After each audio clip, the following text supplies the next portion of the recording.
Ladies and gentlemen, family and friends, I am formally declaring my candidacy for the United States Congress from Pennsylvania's 7th District.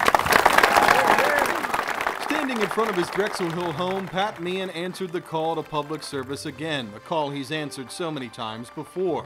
The former two-term Delaware County DA and U.S. Attorney has fought for the people of this district for years as a prosecutor. Pat Meehan is well known as a man who is guided by integrity and following a simple rule: do what's right. It's time our elected officials be made to answer for the decisions that they have made about our money and about our children's future.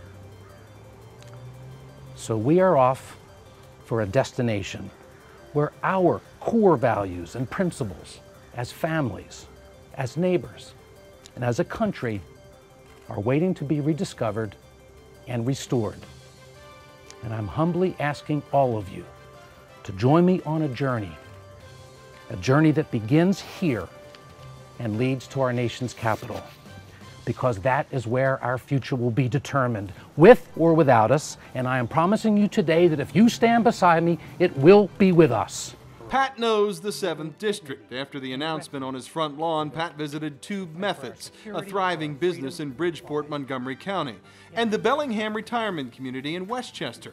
The 7th District encompasses parts of Montgomery and Chester counties and all of Delaware County, places where people share Pat Meehan's experiences and values. Flanked by his wife Carolyn and the couple's 3 sons, Jack, Patrick, and Colin, Pat Meehan showed that more than anything else, he's a proud husband and father who wants to stand up for families across the district. Now, we as a nation are engaged in challenges as great as any seen in a generation. The economy, healthcare, our place in a dangerous and changing world. And I ask for the chance to continue to fight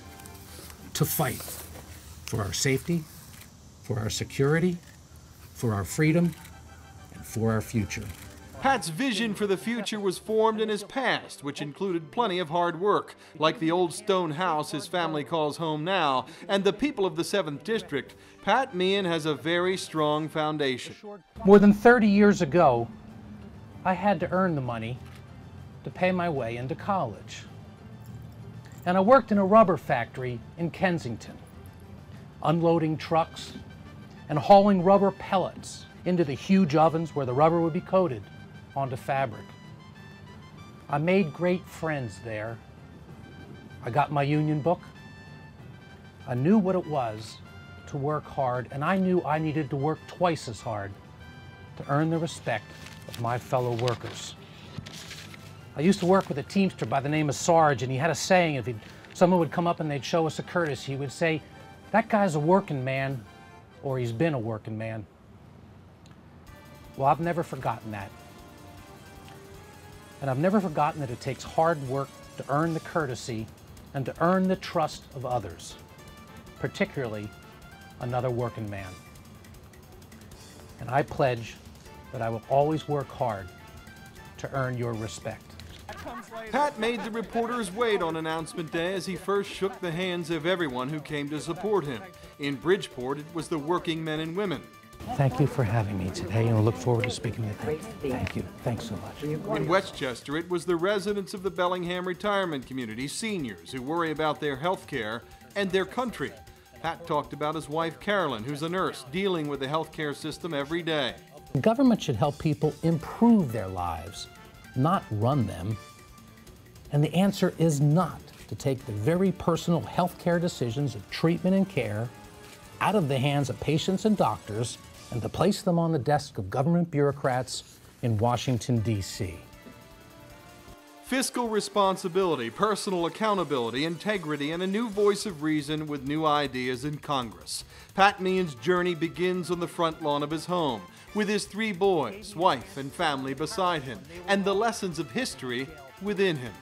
As he walked out of Independence Hall at the close of the Constitutional Convention in 1787, a woman yelled out to Benjamin Franklin, and she said, "Mr. Franklin, what kind of government do we have? Is it a republic or a monarchy?" "A republic," he replied, "if you can keep it." Democracy requires work, and it's up to each generation to rise to its challenge. More than 16 years ago, I left my law firm and entered public service because I believe it's not just an honorable calling, but a necessary one. We each have work to do, and today, there's work to be done in Washington, and I ask you for the opportunity to do it. And once that difficult work has been done, we can return home and watch our children raise their children in a place of opportunity, a place of promise, and a place of hope.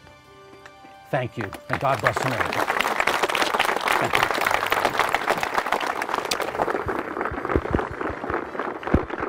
Thanks, dear. Thanks, John. Jack, brother. Thanks, brother. Okay, man. Thank you. Thanks for your friendship and support. Thanks to everybody. Thank you. On the campaign trail, I'm Rich Noonan. We'll see you next time.